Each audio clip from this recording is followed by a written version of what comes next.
Explique por qué en relación con la tipicidad, la teoría del delito es importante para garantizar los derechos individuales del justiciable. La tipicidad es la adecuación del hecho al tipo penal, es decir, a la descripción que de ese hecho se hace la ley penal. En este paso secuencial de la teoría del delito es en que se realiza de manera extraordinaria el principio de legalidad, es decir, el nullum crimen sine lege, que establece que solo los hechos tipificados en la ley penal como delito pueden ser considerados como tales. Ningún hecho, por antijurídico que sea, podrá llegar a la categoría de delito si al mismo tiempo no es típico, es decir, si no corresponde a la descripción contenida en una norma penal. Al decir de Alejandro Rodríguez Morales, en su libro Síntesis del Derecho Penal, parte general, en su página 443, él dice que la tipicidad es uno de los más importantes elementos de la teoría del delito, ya que es reflejo de uno de los del principio, digamos, transversal del derecho penal, que es el principio de la legalidad, en sus 4 vertientes. Esas 4 vertientes son el mandato de certeza, la prohibición de analogía, la reserva legal y la irretroactividad.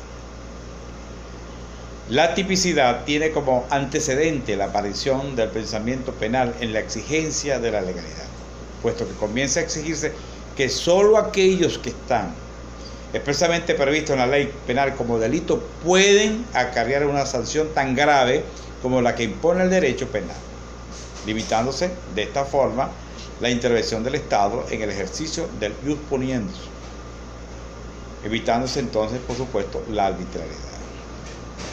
La tipicidad es una garantía en sí mismo, puesto que para que pueda darse la adecuación de la conducta, esta debe ser precisa, exacta, clara, ajustada. Es decir, el encuadramiento tiene que ser como lo establece la ley. Es decir, todos los elementos del tipo deben estar precisos allí. Igualmente, tanto los elementos del tipo como la constitución del tipo, vale decir, el elemento normativo, el elemento subjetivo, el elemento objetivo, el elemento descriptivo. Hay una otra pregunta que es parte también de mi responsabilidad. Explique por qué se debe aplicar la responsabilidad subjetiva en el caso concreto, el caso que nos planteó usted, doctora, en el examen. El principio de responsabilidad subjetiva permite legitimar la aplicación de la pena siempre que el resultado o suceso exterior se corresponda con la intención o el propósito perseguido por el agente, o en el caso de los delitos imprudentes, según la infracción del deber objetivo de cuidado. El principio de responsabilidad subjetiva se refiere a la seguridad del ciudadano. La seguridad jurídica es un elemento fundamental en el ciudadano. No podemos gozar de seguridad jurídica si no se los juzga o si no se los castiga únicamente por las consecuencias visibles de nuestros propios actos. O sea, de acuerdo con esta aseveración que acabo de hacer, la producción de un mal lesivo, de un daño a un bien jurídico, no es suficiente. Es necesario que ese resultado sea conocido, dolo, culpa, o previsible, imprudencia. Este principio supone la exclusión del caso fortuito del ámbito del derecho penal. Si no hay dolo ni imprudencia, no se responde penalmente. Este principio es básico en el derecho penal, garantía derivada del principio de la responsabilidad subjetiva. Ciertamente que este principio constituye un bastión garantista ante la potestad punitiva del Estado. En principio, las solas lesiones o puesta en peligro de bienes jurídicos que el derecho penal protege no son suficientes para que sobre el autor pese la carga de una pena. No hay pena sin dolo o culpa. A la verificación objetiva de estas lesiones o puesta en peligro corresponde posteriormente la verificación subjetiva.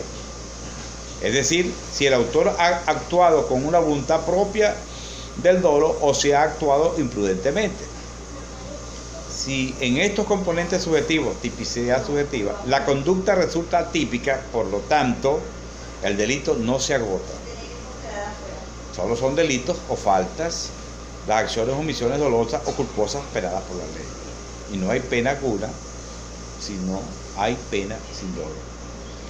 Hay una estrecha relación, lo volvemos a repetir como lo decíamos en la parte anterior, una estrecha relación entre el resultado y la conducta subjetiva interna. Es decir, no podemos castigar, no podemos penalizar desde el punto de vista objetivo a la gente, sin tomar en cuenta todo ese proceso subjetivo que lo llevó a cometer el delito.